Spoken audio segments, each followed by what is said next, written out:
We start off today with something rather disturbing, honestly. Disturbed me at least. It'll possibly disturb you about the trust. Who is trusted by Trump voters? Okay? And it's very unfortunate. We'll get to, unsurprising, honestly, but still disturbing. Then we'll get to a bit from an interview I did with a Trump supporter that we've looked at in the past, but that very much points to why this is the reality right now in the country. So CBS News did a poll with YouGov and asked Trump voters a bunch of different things, including respond to this statement.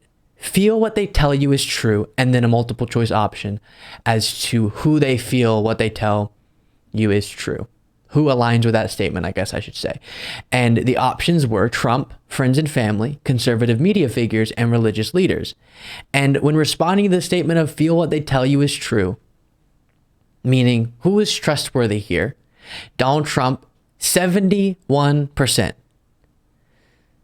And why is that notable? Because we didn't expect a lot of Trump voters to trust Trump now. But because 63% say their own friends and family. So more Trump voters are willing to say they trust Trump than their own friends and family. And then conservative media figures at 56% and religious leaders at 42%. Far more Trump voters in the party of Christianity trust Trump than they do the religious leaders. But most notably, as is being focused on the most for good reason, friends and family, 63%, Donald Trump, 71%. More trust in Trump than friends and family, conservative media figures, and religious leaders. That is remarkable, unfortunate, and like I said, disturbing because of a lot of things. I don't think you should put your trust in political leaders in any situation, especially when they, as the Washington Post kept track of, in 4 years as president, made 30,573 false or misleading claims. Not to mention all of the stuff after his presidency.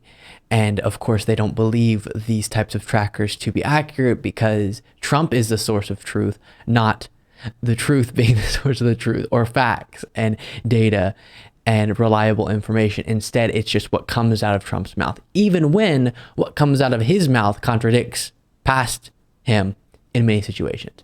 So now getting to an example, let's put a face to the number of someone who likely falls into that poll and why that is. Before getting to the moment where she kind of explains why so many people are willing to believe everything Trump says and believe all these conspiracy theories, let's just get an example of some context as to what the conspiracy theories she believes in are. And again, you've seen this individual before, but I think this connects nicely, so we're circling back. It's about the arraignment. Candace. We believe it's a witch hunt, but we do believe that President Trump is actually protected under the continuity of government. I believe he's our authentic president and that we are watching a movie. Oh, really? So he's the current president of the United States? I believe that. What is Biden doing then? Well, Biden is, we're under continuity of government. It's a military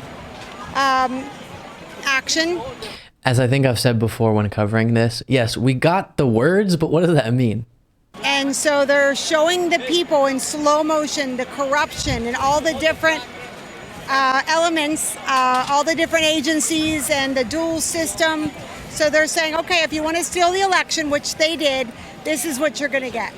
So then how is Biden doing in his role? Is he the president right now? No, Biden is an actor, but I think Biden has been gone a long time.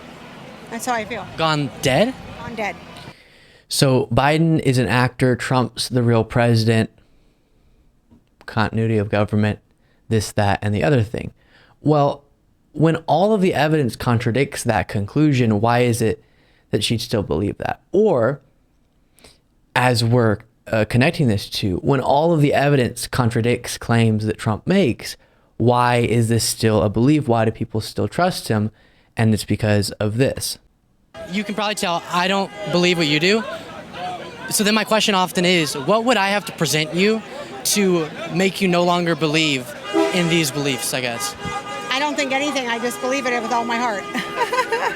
I don't know why. It's weird. I think it's weird too. And I think that it's normal to not believe it. It seems like a conspiracy, but I think all the conspiracies are coming true. And at a different point in time, she understood why people would think that she's in a cult.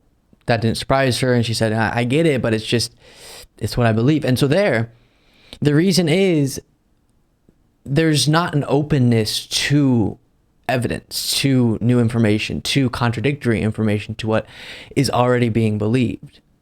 So if your premise is that Trump tells the truth, then you have to get to a conclusion that matches that.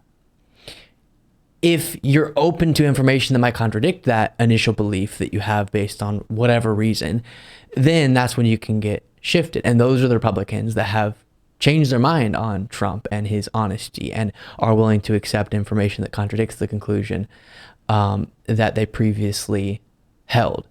And so it is really terrifying, as we talk about on a daily basis, to see such a large portion of the country, Trump voters, the millions and millions of 70 plus million voters, of that 70%, at least if this reflects from the poll that we just looked at, say Trump's the guy. Trump's the source of truthful information. Even more say that than their own friends and family. It's a cult.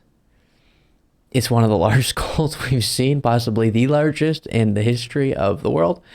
And it is really scary. Thank you so much for watching. If you want to be a part of what makes this show possible, plus get access to the full video version of the show hours before all the clips are able to be uploaded to the YouTube channel, plus get the bonus show on the weekends, you can do so by going to lukebeasleyshow.com/membership. That's lukebeasleyshow.com/membership. And there's a link in the description.